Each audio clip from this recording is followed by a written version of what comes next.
그러면 무슨 일이 생길 거냐? 회의에 와서 논의하는 건 의미 없어 라는 결과를 만들어낼 거예요. 참여자가 맞춤법이 과하게 틀린다거나 잘못된 상식을 강력하게 주장을 하셔서 워크숍이나 회의의 흐름이 약간 잘못된 방향으로 흐를 것 같다는 게 감지되셨을 때 어떤 식으로 대처를 해야 되지? 이걸 교정을 해드리는 게 맞을까요? 하나씩 얘기를 해봅시다. 우선 스펠링이 틀렸다. 뜻을 서로 전달해서 주고받는 데 문제가 안 되는 상황이면 끝까지 거 뭐. 소위 차트 그래머 이런 말이 있어요. 차트 그래머가 뭐냐면 스펠링 가지고 쓸데없이 싸우지 말자. 그냥 우리 서로 소통하는 게 중요한 거지 정확하게 국어 시험 보는 시간은 아닌 거지 않느냐. 그래서 그런 것은 좀 관대하게 넘어가도 좋다. 그렇게 생각하면 돼요. 근데 어떤 스펠링에 관하여 되게 중요한 논의를 하고 있다. 그게 주제 자체이다. 그러면 그건 심각하게 따져볼 문제겠죠. 그 다음에 두 번째, 너무나 틀린 주장을 한다는 것에 대하여 그 정도가 어느 정도냐에 따라 달라요. 그런데 어쨌든 그 사람은 그렇게 주장하는데 이유가 있을 거다. 그 이유를 들여다봐야 돼요. 그 사람이 튀고 싶어 해서 그런 주장을 한번 해보는 건지 아니면 정말 그렇다라고 믿고 있는 거지. 진짜 그렇다고 믿고 있다면 그 사람은 틀림없이 근거가 있어요. 그 근거를 물어봐야 돼.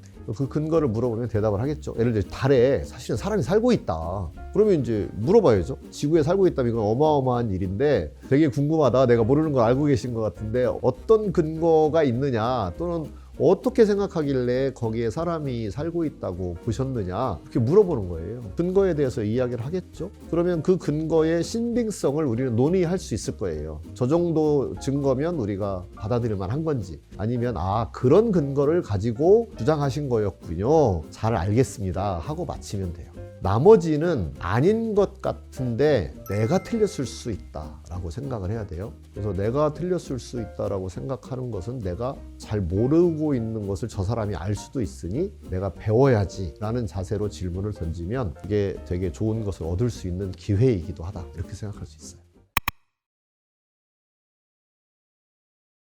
그러면 그냥 무시하고 가세요. 무시하고 가면 그런데 무슨 일이 벌어질 거냐. 그게 되게 중요한 거예요. 그래서 늘 우리의 인생은 A라는 가치와 B라는 가치가 계속 대립하면서 선택을 할 수밖에 없어요. 시간이 너무 귀중한 상황에서 어떤 사람이 쓸데없는 얘기를 진짜 하는 것 같다. 그럼 무시하세요. 그러면 우리가 얻는 건 시간.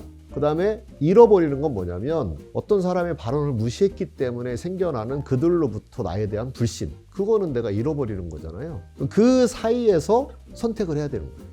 그러면 시간을 조금 희생하더라도 좀 더 친절하게 그 사람이 왜 그런 주장을 하는지를 알아볼 건지 아니면 시간이 너무 소중하니까 그걸 무시하고 넘어갈 건지 그 선택인 거죠.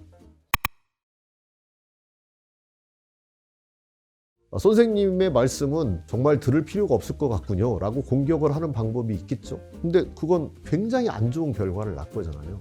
그러니까 그렇게 발언을 하고 싶은 마음이 생겨날 수 있지만 그렇게 발언을 해서는 안 된다.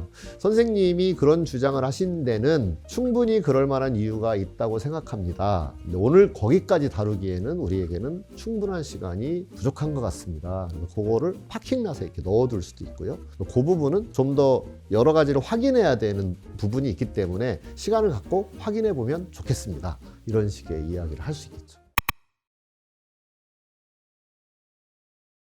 그렇죠. 거기에서 중립을 지킨다는 건 뭐냐면 내가 먼저 이 사람은 틀렸다라고 하지 말자 그거예요. 그리고 그 판단을 내가 하지 말자예요. 내가 하지 않고 예를 들어서 A라는 분이 이렇게 주장을 하는데 내가 볼 때 우선은 좀 틀린 것 같은 의심이 들긴 해요. 그러면 그걸 내가 틀렸다라고 그 사람과 논쟁을 벌이거나 그러는 것이 아니라 다른 참여자들한테 물어보는 거죠. 이런 주장에 대해서 다른 분들은 어떤 의견을 갖고 계십니까? 이렇다고 말씀하시는데 다른 분도 동의하시나요? 이런 식의 진행을 하게 되면 중립을 지키면서 진행을 하는 것이 된다. 이렇게 얘기할 수 있죠. 우선 잘못됐다는 생각 자체를 빨리 버리는 게 되게 중요해요. 사람은 누구의 주장이든 잘못됐다. 그걸 헤겔은 뭐라고 얘기했냐면 진리는 전체다. 전체밖에는 진리가 없다. 근데 우리가 말하는 건 다 부분을 말하는 거니까 어떤 맥락에서 옳은 거예요. 어떤 조건 하에서. 예를 들면 삼각형의 내변의 합은 180도다. 이것도 평평한 면에서만 그렇지 지구 같은 데서 예를 들어 적도하고 저 북극하고 적도하고 이렇게 찍으면 삼각형의 네 변의 합이 360도가 되거든요. 그런 것처럼 우리가 어떤 것이 옳다라고 하는 것은 부분적으로 옳을 수밖에 없다.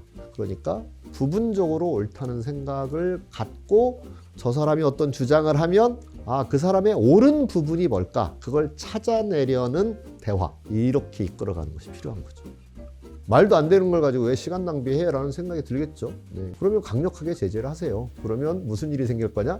다음부터는 사람들이 회의에 와서 논의하는 건 의미 없어 라는 결과를 만들어낼 거예요. 사람들은 그런 극단적인 예를 들면서 그런 사람과 같이 대화를 섞을 필요는 없어 라고 말을 하지만 사실은 자기도 그런 사람이라는 걸 잊지 말아야 된다.